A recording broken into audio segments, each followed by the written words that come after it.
morning, Sri Lanka. Welcome back to the show. Now, earlier we were speaking about handloom saris and how you can, get in with the new trends in town. But right now we're going to speak about something on a bit of a more serious note, because for people who are savvy in general knowledge and things like that, you will know that today, the 10th of September, is actually World Suicide Prevention Day.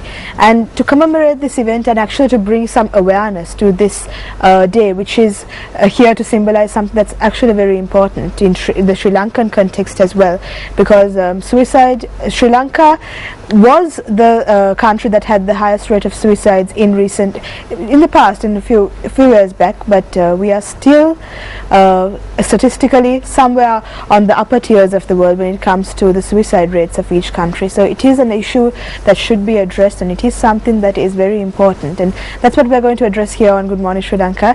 And to really give us a statistical viewpoint as well as what this problem really means in Sri Lanka, we have with us Mrs. Tusitha Marakulasingham, who has been with us on Good Morning Sri Lanka before as well, and she's back to bring awareness to this topic. So thank you so much for being with us, and good morning. Yes, good morning to you too, and thank you for inviting us to be here again. Okay, I think, to answer to your question, yes, we do claim to have a very high rate of suicide in Sri Lanka, which is really not a nice thing. Of course. Because these can be prevented, and suicide is actually tip of the iceberg. The problem lies elsewhere, it is below the surface. So that's like the final thing that we see, but long before that, lots of other things happen. According to statistics, actually for every one single person who commits suicide, there is 10 others who would have attempted it. And for every one of them, there would be 20 others who would have contemplated on it. So then you can figure out the numbers. It's that bad. But this you are actually part of a foundation that addresses these problems, not only suicidal tendencies, but all sorts of emotional problems as well, which is the CCC Foundation. Yes, CCC Foundation actually is very close to your organization, because you all have been our media partners for quite a long time. We have two main projects. The first one being looking after cancer patients. We are running a transit home at the National Cancer Hospital for daycare patients, and that is a project where the Capital Maharaj organization is the media partner. And then the second project is running a counseling hotline called CCC line. It's a 4-digit number, 1333, where anyone from anywhere in the island can call this number.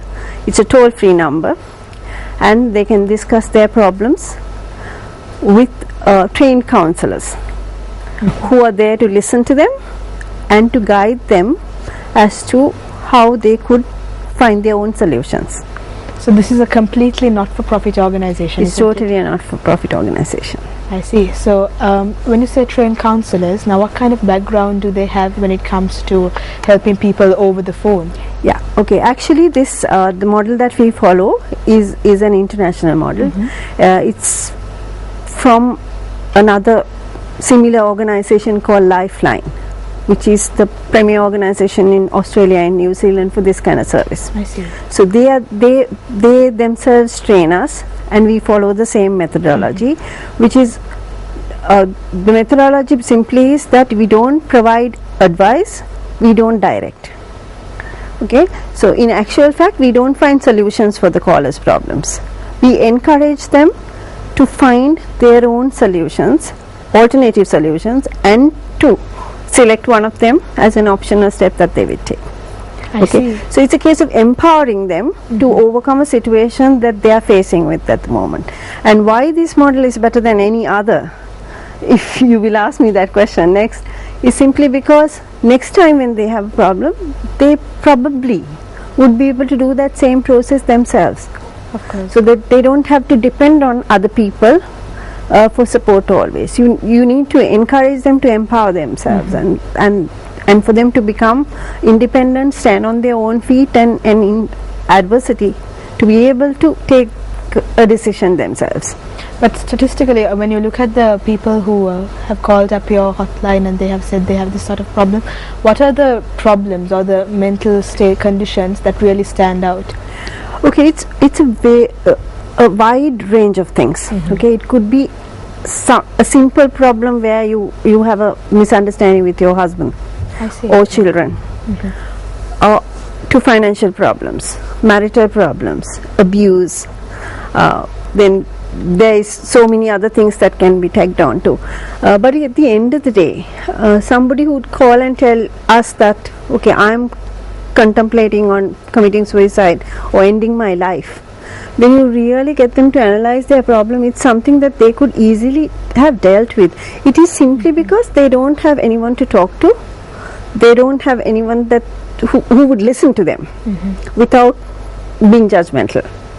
So they prefer not to talk to the people around them because they feel that the other people, there's a lot of judgment going on. Exactly. I see. And we ourselves tend to do that as well. No, we always have an opinion about another person. So that's what we try not to do. Our model is that we listen and we get them to find solutions to their problems.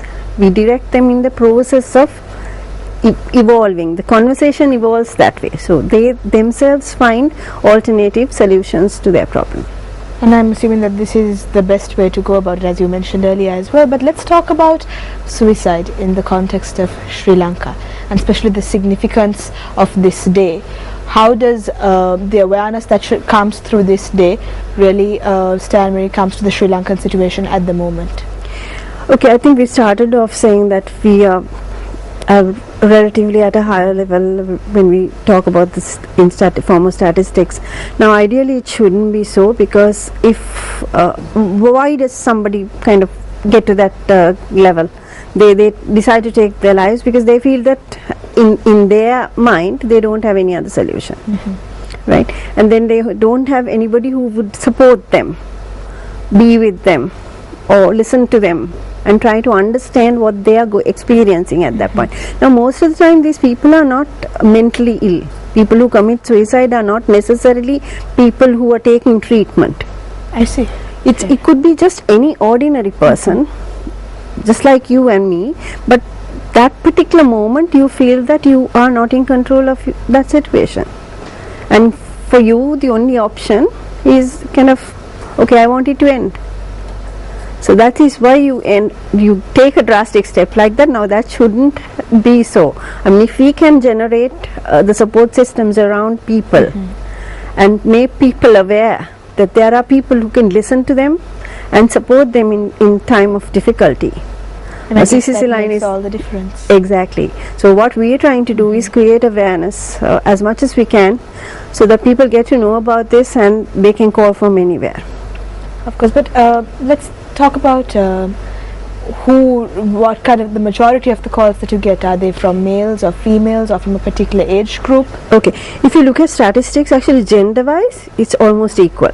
I see. Right, but if you look at socio-economic strata, I would say it is not so much the top end of the audience, because I believe that they have alternative solutions and they have the ability to probably go kind of pay for counseling and meet somebody.